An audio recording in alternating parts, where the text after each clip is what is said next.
শাখা আয়োজিত আজকের ইফতার মাহফিলে উপস্থিত হাবিবুল্লাহ বাহার বিশ্ববিদ্যালয় কলেজের মাননীয় অধ্যক্ষ, উপাধ্যক্ষ, শিক্ষকবৃন্দ,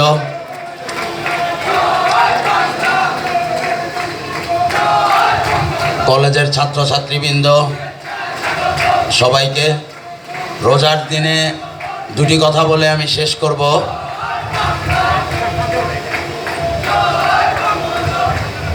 আমি এই কলেজ থেকে 1991 সালে আমি এইচএসসি পাশ করেছি। এই আওয়ামী লীগ সরকার আসার পরে স্থানীয় মাননীয় সংসদ সদস্য যখন কলেজের গভর্নিং বডির সদস্য হিসাবে আমাকে দায়িত্বভার দেন, সেই থেকে কলেজের সুষ্ঠু পরিবেশ, কলেজের উন্নয়নমূলক যত কর্মকাণ্ডে, কলেজের ছাত্রদের ভাই হিসাবে, বন্ধু হিসাবে, শিক্ষকদের ভাই হিসাবে, বন্ধু হিসাবে যতটুকু উন্নয়ন করা যায় চেষ্টা করেছি।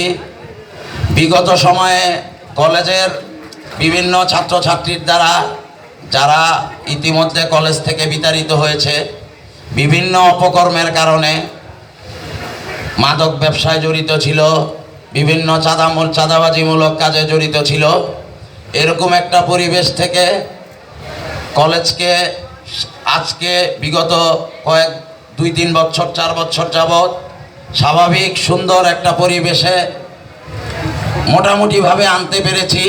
বর্তমানে কলেজের পরিবেশ খুব সুন্দর এবং সুষ্ঠুভাবে বিরাজ করছে। ইতিমধ্যেই আমার গভর্নিং বডি এবং কলেজের সকল শিক্ষকদের পক্ষ থেকে, যেহেতু বাংলাদেশ ছাত্রলীগ কেন্দ্রীয় কমিটি থেকে কলেজ শাখার একটি কমিটি সভাপতি এবং সাধারণ সম্পাদক নির্বাচন করেছে, আমাদের গভর্নিং বডি এবং কলেজ শিক্ষক কর্মচারীদের পক্ষ থেকে তাদেরকে আন্তরিক অভিনন্দন।